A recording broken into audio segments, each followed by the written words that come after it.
a pregação com testemunho, né? Aqui, que ele teve um problema, um coágulo na cabeça, passou por um mau bocado mesmo. Só Jesus. Irmão Wellington, tudo bem com a irmã Stephanie? Ela teve que ir, né? Teve uma crise de falta de ar, né? A irmã jovem. Deus tenha misericórdia e dê saúde. Glória a Deus. Então nós estivemos hoje aqui pela manhã na escola bíblica, né? Tratando sobre João 14,16, falando sobre o Consolador, o Paracleto de Deus. E esta manhã eu estava ali pedindo a Deus, tendo em vista a preocupação do culto à noite, veio ao coração um texto que é bastante conhecido, fiz a leitura aqui nessa noite, que foi o livro que eu li, Apóstolos, e um versículo que eu acredito que é um dos versículos, fora João 3,16, mais conhecidos de todos da igreja. Atos 16:31. Glória a Deus. O que está escrito aí?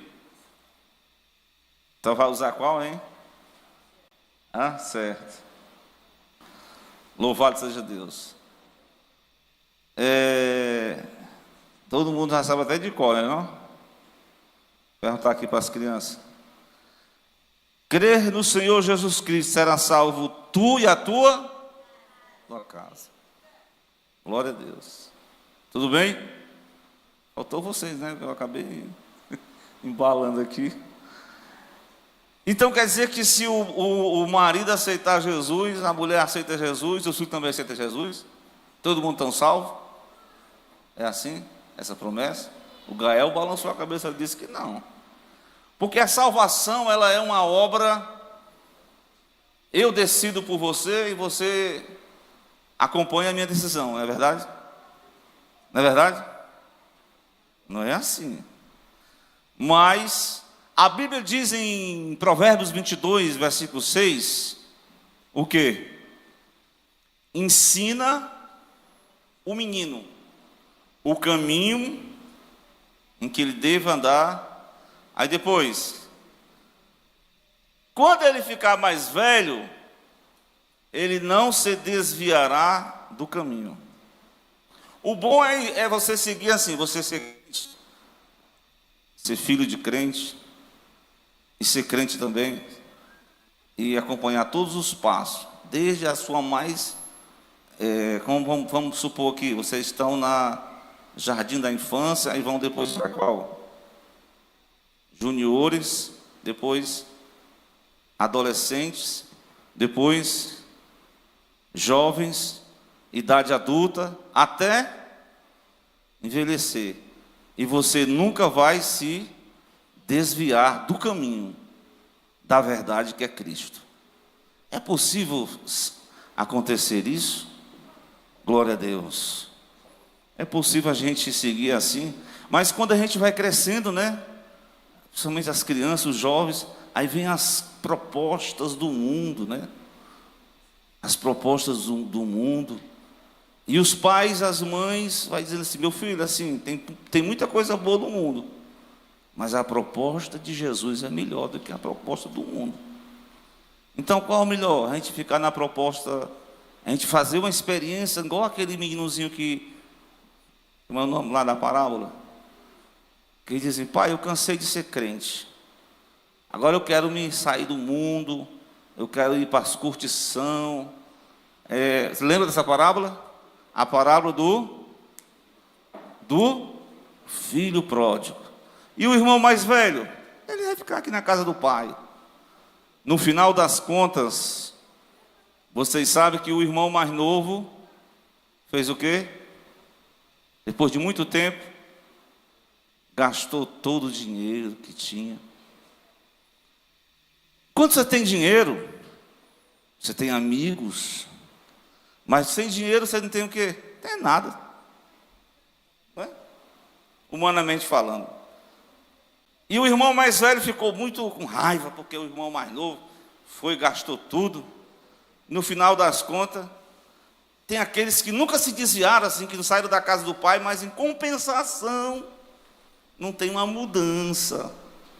não tem uma mudança espiritual. Porque muitas das vezes a pessoa é crente de muitos anos, não sai da casa do pai, todavia não teve ainda um relacionamento íntimo com o pai, que provocaria, até a gente ensinou o palestrante aqui dessa manhã, Diácono Gilmar, quando Jesus ressuscitou, e o que foi que ele fez para os discípulos, os alunos que estavam aqui?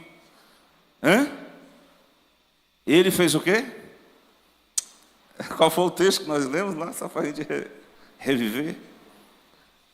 João 20, 22, é isso aí. Vê se é isso mesmo, irmão. João 20, 22. Veja aí o que Deus quer fazer na vida do homem de Deus, né? As pessoas aceitam a Cristo, mas o começo de tudo é aqui. Cristo soprou sobre eles e disse-lhes: recebei o Espírito Santo. O Espírito Santo da mudança, o Espírito Santo do novo nascimento, o Espírito Santo faz a transformação, o Espírito Santo vai instalar no coração daquele homem, daquela mulher, daquele jovem, o caráter de Cristo, para que ele, conforme 2 Coríntios 5,17, que quem está em Cristo é uma nova criatura, e as coisas velhas, tudo se faz novo. Assim tem que ser trilhado o caminho daqueles que foram salvos em Jesus. Glória a Deus. Vocês conhecem algum exemplo na Bíblia de um rapaz, uma pessoa que nasceu na fé e nunca se desviou? Vocês lembram assim de uma criança? Lembra aí, vocês lembram? Daniel, Ananias, Azarias, Misael, Samuel. O Samuel, bem pequenininho, até foi visão.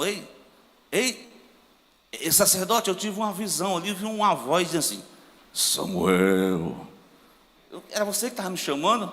Não chamei você não. 3 vezes a mesma voz. E o menino não conhecia as coisas espirituais, né? Aí o profeta, o sacerdote disse: quando você ouvir essa voz, o que você vai dizer? Como é que ele vai dizer?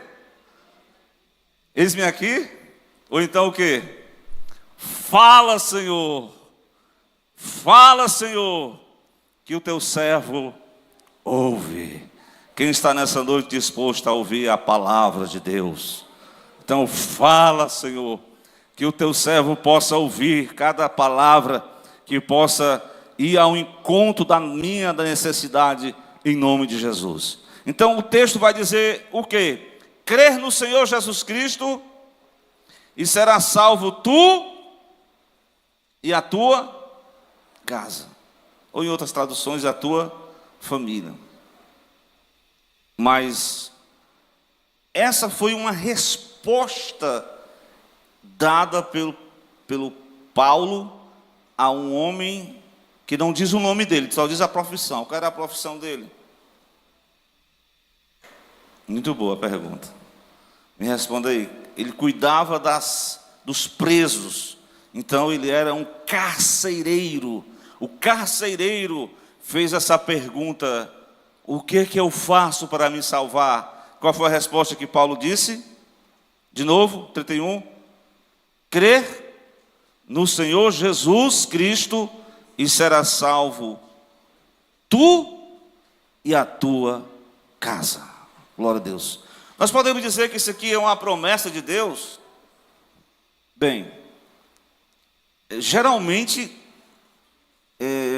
assim, tem algumas exceções de algumas pessoas da mesma fé, da mesma família, mas de repente a pessoa virou a casaca.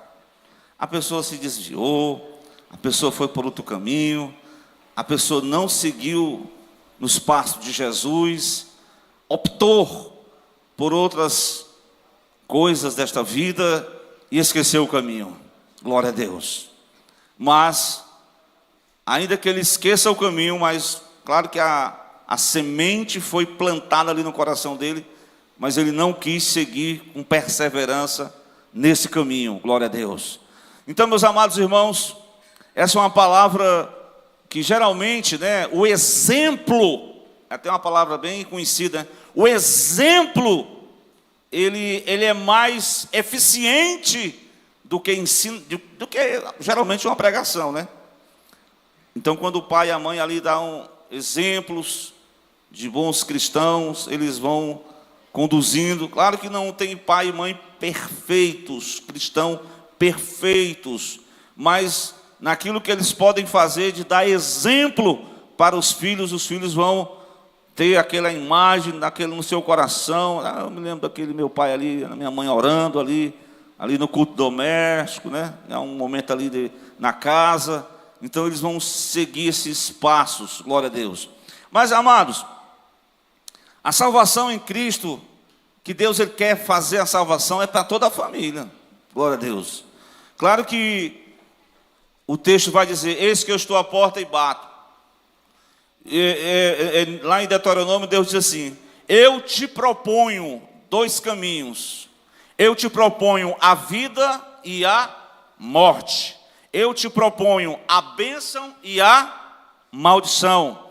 Escolhe hoje a quem deveis seguir. Isso foi uma palavra bíblica para os filhos de Israel, para toda aquela nação. Eles saíram do Egito, mas eles deveriam ter um encontro pessoal com Yahvé, com o Deus de Abraão, de Isaac e de Israel.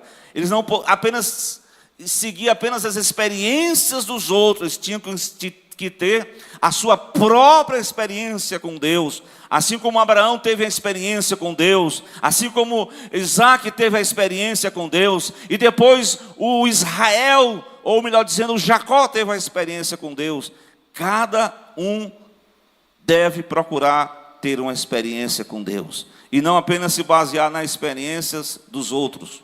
Então a salvação em Cristo, para toda a família, é o que Deus quer que nós estejamos, mesmo que aquele familiar não esteja fraco, não queira mais frequentar a igreja, se desviou do caminho, o que os demais devem fazer? Fazer igual o patriarca Jó, né? De madrugada se levantava, fazia intercessões, orações, sacrifícios em favor dos filhos, o marido, mulher, e assim por diante, os demais parentes. Então esse tem que ser a nosso posicionamento, glória a Deus. Mas o carcereiro, nessa passagem, que vocês já devem conhecer bem direitinho, ele vai, essa passagem, o Lucas, melhor dizendo, ele vai apresentar um cenário aonde nós vamos ver como Deus usou a vida desse apóstolo para alcançar muitas famílias na cidade de Filipos, glória a Deus. Foi a primeira cidade, eu lembro dessa passagem que Paulo estava naquela tentativa de pregar e o Espírito Santo dizia ali não, até que ele teve uma visão. E nessa visão, um homem se apresentou, vocês devem conhecer essa passagem, está no texto do capítulo 16. E a visão era: passa a Macedônia, versículo 9. Passa a Macedônia e ajuda-nos. Aqui representa o clamor do mundo, o clamor dos perdidos, o clamor daqueles que estão sem Deus, sem paz e sem salvação. Aqui representa vidas, famílias que estão acorrentadas, né? Até li hoje, aqui quando complementei sobre o Consolador, né? Não sei se vocês lembram, o Salmo de número 68, que diz que Deus faz com que o solitário viva em família, mas Ele quebra os grilhões. Eu poderia até novamente ler esse texto, porque ele é bem importante. Nós fizemos a leitura hoje de manhã aqui, o Salmo 68, os versículos, se não me falha a memória, os 5 e 6. Veja bem aí, os irmãos, observem a palavra, vem comigo nesta noite, nesse texto bíblico. Diz o quê? O capítulo, melhor dizendo, o Salmo 68, o versículo 5 diz que Deus Deus, Ele é pai dos órfãos, pai de órfãos. E que mais? Juiz de viúvas. Ele é Deus no seu lugar santo. No versículo 6, Deus faz com que o solitário viva em família. Ele liberta aqueles que estão presos em grilhões, mas os rebeldes habitam em terra seca. Glória a Deus. Então, há uma necessidade de todas as famílias da terra de conhecer a Cristo, de conhecer a salvação. Por isso que a mensagem é: passa logo a Macedônia e nos ajuda. Eles estavam carentes. E ali Paulo chegou naquela cidade, Filipos. Era uma cidade que não tinha sinagoga. E ele pregou ali para uma mulher muito religiosa, né? Interessante que tem pessoas que são bastante religiosas, mas elas são aquelas famílias tradicionais, né? Tipo, ele diz aquele negócio assim: eu nasci nessa e vou morrer nessa. Não tem assim uns dizeres assim? E realmente Lídia, aquela mulher que era vendedora de púrpura, né? Era uma mulher religiosa, convertida ao judaísmo, e ela ali fazia orações, mas faltava-lhes ela ouvir a palavra de Deus, a palavra da salvação. Foi até um texto que a gente ministrou, falou também hoje, né? O Evangelho, nós estamos no Evangelho, nós ouvimos a palavra e nele nós fomos salvos. Então, aquela mulher de religiosidade, ela se soltou, né, da religiosidade e aceitou a palavra do Evangelho e se encontrou com Jesus. Teve a salvação, glória a Deus. Mas aí Paulo foi pregando na cidade de Filipos. E o que levou Paulo à prisão? Me parece que a prisão aqui de Paulo, né, só foi por uma questão mesmo de pregação. No momento em que ele ia pregando, tinha uma moça que era um instrumento nas mãos do diabo, né? E ela fazia adivinhações na vida das pessoas. E aconteceu que ela disse uma palavra que na verdade não era adivinhação, era realidade. Ela disse: estes homens que estão pregando aí são homens de Deus, eles anunciam o caminho da salvação. Por muitos dias ela disse essa palavra sobre Paulo. E Paulo foi ali se indignando, meu Deus, que negócio embaraçoso é esse? Foi até que chegou um dia que Paulo olhou para aquela jovem e na autoridade de Deus ele disse: em nome de Jesus Cristo. Ele repreendeu aquele mal. E aconteceu o que, irmãos? Irmão, foi mexer com o vespeiro, viu? Mexeu com o vespeiro. Quando ele tocou naquele momento, aquela moça se libertou, porque era uma moça que vivia, tinha alguns dons, né, entre aspas, que adivinhava a vida das pessoas, e com isso ela explorava a fé dos outros e ganhava dinheiro. E já tinha gente, como se fosse assim, os empresários, né, que usavam a vida daquela moça para ganhar dinheiro. Irmão, se tem uma coisa que mexe na vida das pessoas, é o bolso, né? Quando você leva uma multa de trânsito, você fica triste, porque mexeu com o bolso. Não é verdade? Então, mexeram com o bolso daqueles homens. Acabou a fonte da esperança dele, porque tem pessoas assim.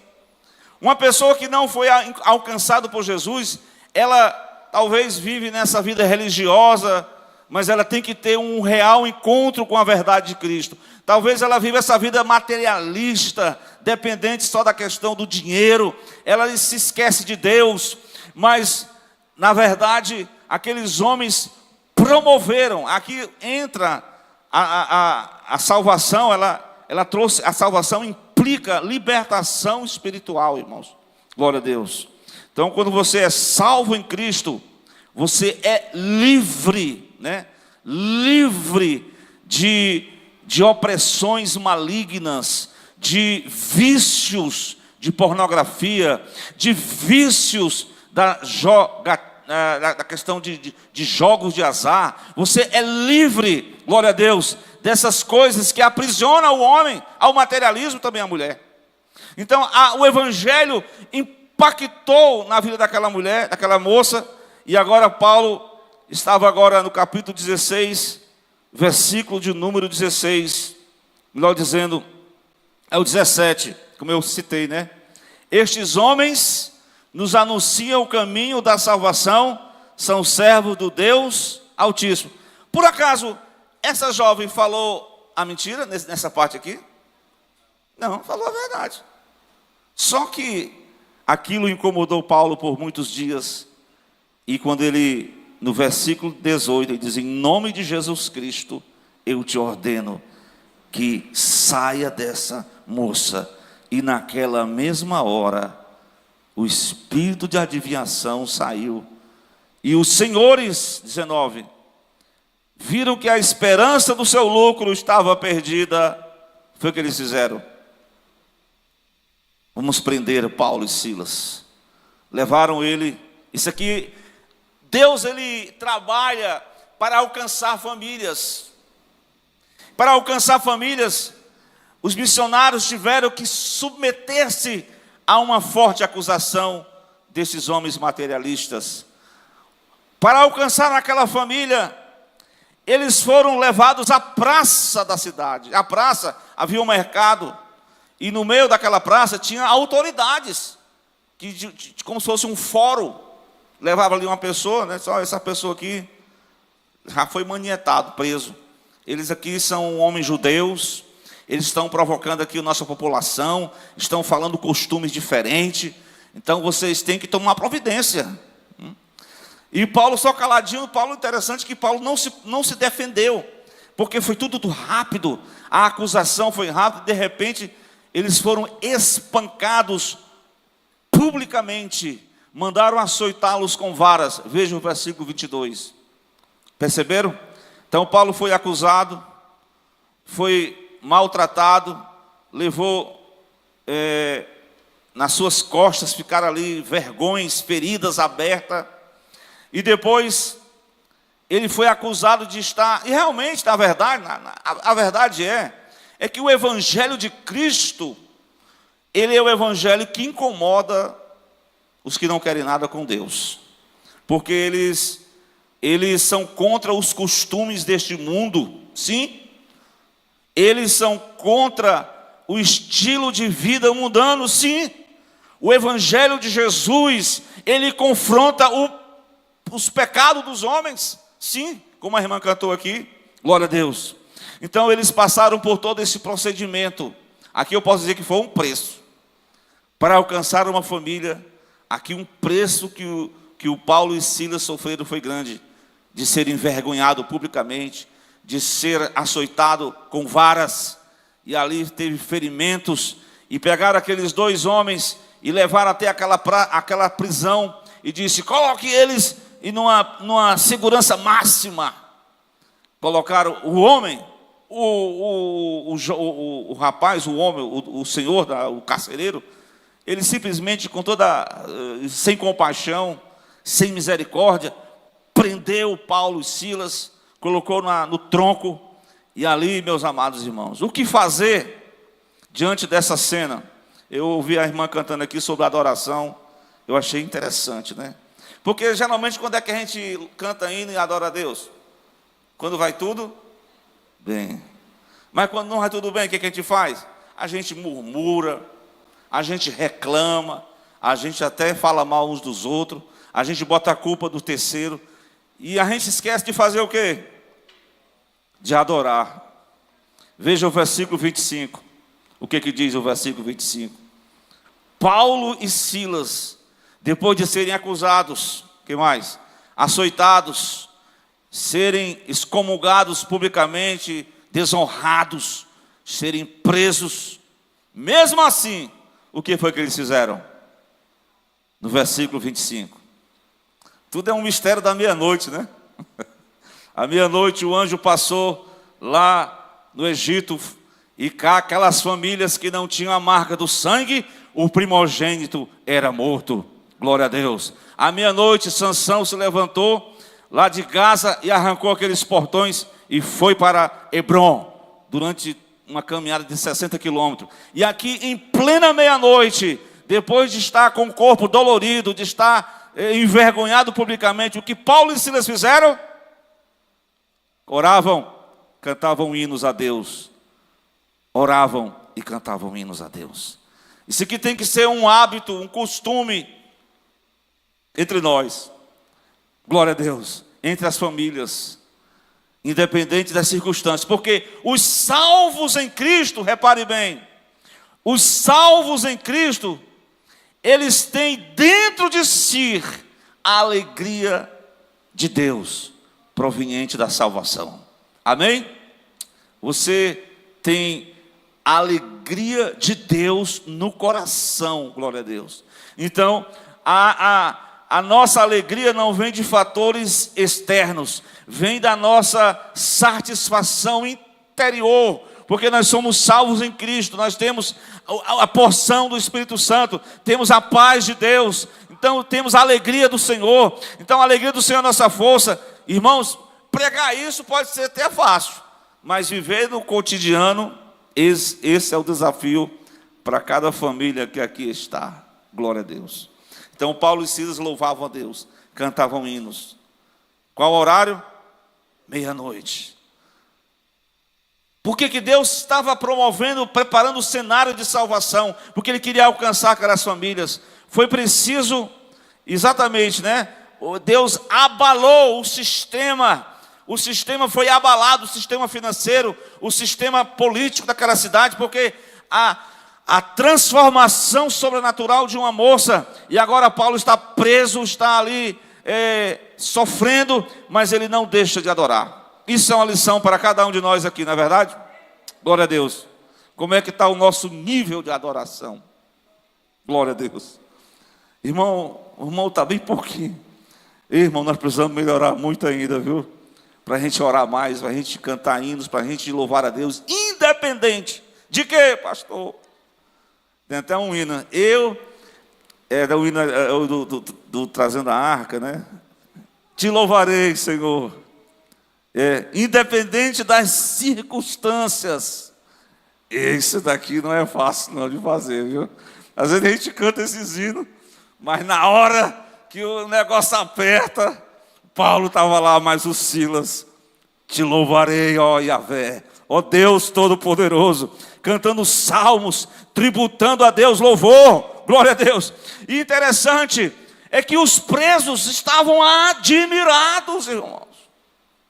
Causou espanto nos presos. Como é que pode? Mas esses caras aí era para estar tudo reclamando, mas não estão louvando, meu Deus. Só cor de crente mesmo, que tem compromisso com Deus, que tem afinidade com o Espírito Santo. Mas todo esse cenário era Deus ali preparando, porque havia uma estrutura no coração enrijecido de um homem bruto, de um homem amargurado ali pelo pecado. Deus vai mexer na estrutura dos homens pecadores, porque Ele quer salvar. E é exatamente o que acontece, um abalo sismo. Em outras palavras, o que aconteceu? Um terremoto. Um terremoto de Deus veio sobre a prisão. Um terremoto tão grande que os presos que estavam ali aprisionados se libertaram, se soltaram. E qual é a de primeira mão, né? O que eles poderiam fazer? Correr, escapar, fugir. Mas eles não estavam como que presos por aquele poder glorioso que estava acontecendo naquela prisão. Veja no versículo 26. De repente, interessante essa palavra, de repente, né? É no momento em que os crentes estavam adorando a Deus. É no momento em que a família, que os missionários adoravam a Deus. Foi de repente. O que aconteceu? Vem comigo no texto. Sobreveio um tão grande terremoto que os alicerces do cárcere se moveram. Irmãos, aqui nós temos lições preciosas. A adoração, quando você adora a Deus, quando você celebra a Deus, quando você exalta a Deus, o coração amargurado, Deus começa a derramar, Deus começa a mexer dentro de nós, Deus começa a mover, como diz o hino, o Espírito Santo se move em cada um de nós, e nós começamos a ter não é claro que mexe na emoção, não é só emoção, mas são convicções promovidas pelo poder de Deus. É isso que Deus quer fazer, Ele quer salvar famílias. Então foi necessário acusações. Meu Deus, como é que a gente reage diante de uma acusação? A gente quer resolver na mesma medida. Paulo ficou calado, falou os seus direitos na hora certa, depois vocês vão ver, como cidadão romano que ele era.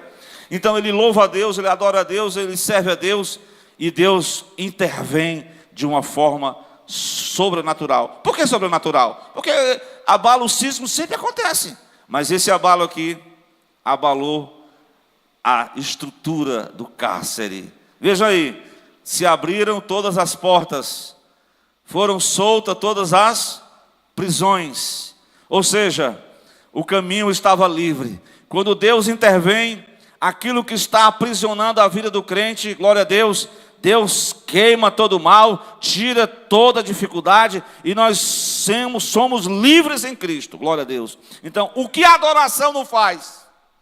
Nós precisamos praticar mais o ato da adoração. A adoração não se resume só a um culto no domingo. A adoração é o nosso cotidiano. A Bíblia diz: quer comais, quer bebais, faça tudo para a glória de Deus. A adoração tem que ser o nosso estilo de vida. A adoração tem que ser a nossa vivência. Porque se nós, como crentes, estivermos ali, né, como o jovem, eu falei aqui sobre Samuel, mas Daniel tinha um costume santo, né, que era, quando ele estava lá em Babilônia, ele abria a porta lá, para o lado de onde? Lá para o lado de Jerusalém. E ali ele invocava o seu Deus, ali ele pedia perdão, ali ele adorava a Deus. Então, esse tem que ser o estilo de vida de cada crente, de cada família, glória a Deus. Então Deus, ele veio buscar, Deus, ele está à procura de verdadeiros adoradores, que o adoram em espírito e em verdade. Então que ele possa nos achar, tenha misericórdia de nós, que ele possa nos achar, que ele possa nos encontrar, glória a Deus, que ele venha ao nosso encontro, glória a Deus. E é exatamente isso que a adoração promove. É quando a adoração vem com intercessão. Quando Abraão intercedeu pelo seu sobrinho, Deus foi lá, tirou Ló, tirou a mulher de Ló, se bem que a mulher depois ficou, né? Mas tirou as filhas de Ló. Se bem que Deus promoveu a salvação da família através de uma oração de um tio em favor do seu sobrinho. Glória a Deus. Tudo porque começa com louvor e adoração, intercessão. E agora, meus amados irmãos, lá, quando uma pessoa que tinha essa profissão, né, se por acaso os presos fugissem, o que aconteceria com ele? Qual era a punição? Vida por vida. Estava fadado à morte. Então nós vemos aqui, além de Deus trouxe o abalo sísmico, o terremoto, para, de certa forma, quebrar o coração de pedra do carcereiro. Deus quer quebrar o nosso coração de pedra. Ele quer fazer de nós, através da adoração, um novo coração, meus irmãos. Uma verdadeira adoração, ela traz uma motivação para a gente adorar a Deus de fato, de verdade. Então, o homem ficou desesperado. O que ele fez logo? Glória a Deus, hein? O desespero foi tão grande. Existem muitas pessoas hoje que elas caem nesse desespero, elas não aguentam. É muita dívida, é problema com o filho drogado. Tem uns que a mulher abandona, eles, não adianta mais viver, eu vou morrer mesmo. Pai, não faça isso não. Tem umas pessoas que namoram, aí a outra, a menina não quer o rapaz. Aí diz: rapaz, então é o seguinte, nem meu, nem do outro. Ele mata um, mata o outro, acaba suicidando e matando outras pessoas. Assim é o quadro da situação do mundo atual. Eles vivem em desespero, eles estão destroçados. E aí somente a graça de Deus que possa alcançar o coração do pecador. Glória a Deus. Então, o apóstolo Paulo gritou no meio da incerteza do carcereiro, que já tinha pegado uma espada para cometer um ato contra si mesmo. Que ato é esse? O suicídio. Acredito eu que se uma pessoa tirar a própria vida, viu? Tirar a própria vida, é um passo para as regiões das trevas, né? Mas enquanto há vida, há esperança. Aleluia. Enquanto há vida, há esperança. E aquele homem, quando sacou da espada para tirar a própria vida, Paulo, guarde essa espada, rapaz. Todos nós estamos aqui, todos os presos estão aqui. Glória a Deus. E aí vem a pergunta no versículo, essa parte do 28. Leia comigo. Leia o 28. Paulo clamou com grande voz. O quê? O que foi Paulo? Paulo disse: não te faças nenhum mal. Não faças o mal a você mesmo. Glória a Deus. Tem jeito ainda para a tua vida, homem. Glória a Deus. Tem jeito. A saída não é fazer mal contra você mesmo. Tem uma saída. Tem uma esperança. Tem uma salvação. Glória a Deus.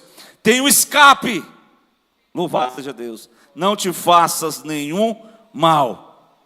E o homem entrou dentro daquela prisão, naquela escuridão, naquela noite, e tirou Paulo e se prostrou diante de Paulo e fez essa pergunta, que até hoje essa pergunta vem à tona. Qual é a pergunta?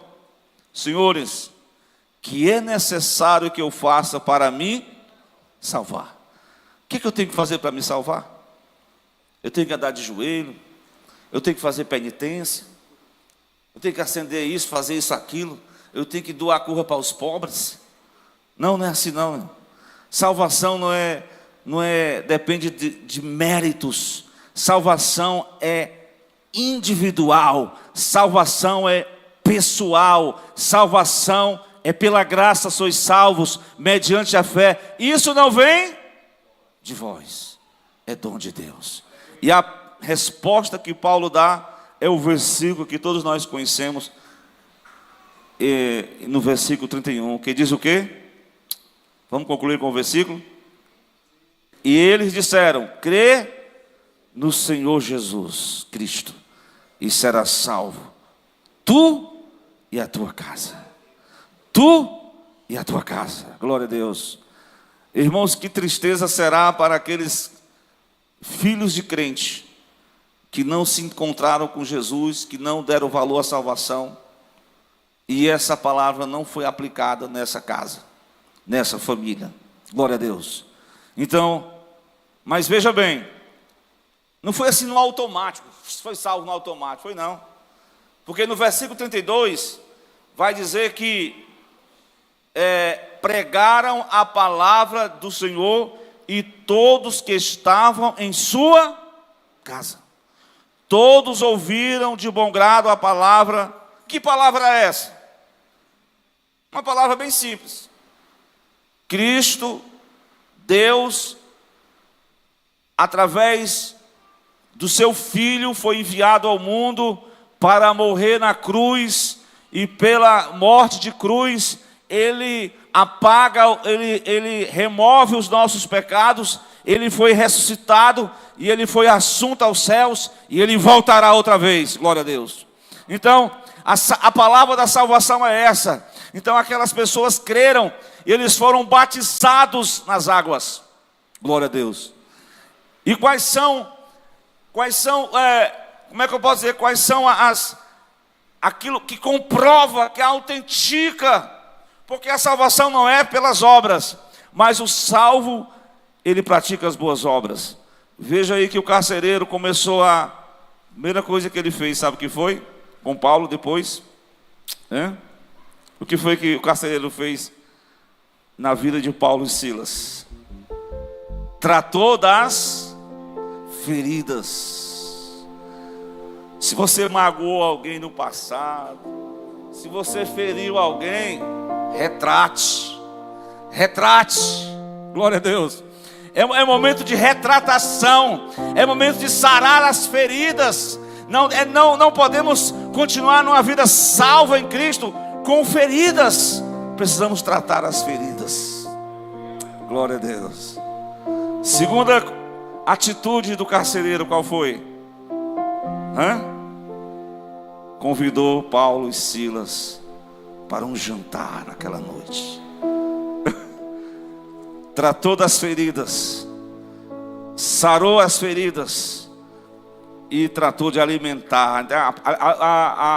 O jantar fala da comunhão, a unidade espiritual. É isso que Deus quer fazer com as famílias. Ele quer restaurar, Ele quer curar as feridas, mas Ele quer restaurar também a comunhão, como diz lá em Malaquias: converterei o coração dos pais aos filhos e dos filhos aos pais. Ele quer trazer a unidade entre a família. Essa mensagem de Cristo para nós tem com essa aplicação, para que nós possamos cada dia, glória a Deus, dependente das circunstâncias, buscar a Deus, buscar essa liberdade em Cristo. Quem está em Cristo, ele usufrui de uma liberdade espiritual, a liberdade que o pecado não dá, a liberdade que esse mundo não dá. A liberdade é em Cristo, glória a Deus. A liberdade para você viver o evangelho da graça, glória a Deus. Então que o Senhor torne cada dia a despertar nós para esses atos maravilhosos que Paulo e Silas fizeram na prisão. Adoraram a Deus, independente das dificuldades. Isso é um desafio para a igreja, viu? É um desafio para o pregador, para o cantor, para qualquer crente que seja. Glória a Deus. Que Cristo seja adorado, continue sendo adorado nas nossas vidas.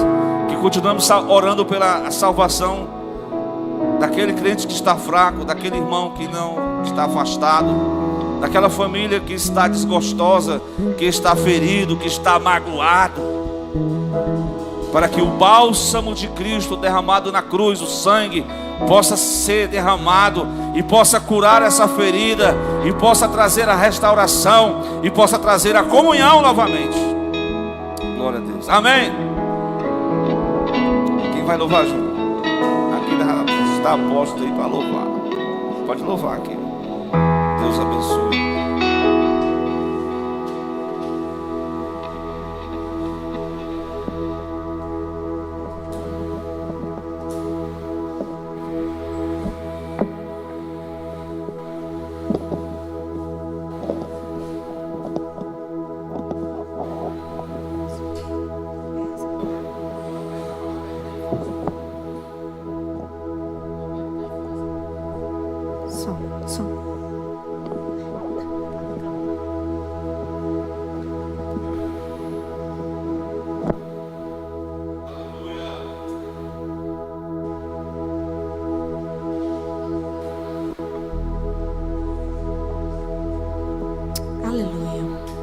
Vamos adorar o Senhor Jesus, que Ele que é digno de honra, de glória, de louvor.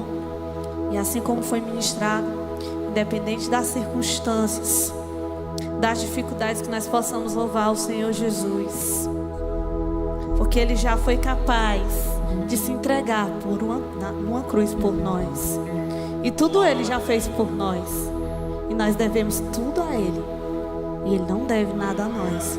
Nós possamos entregar tudo a Ele essa noite. Aleluia.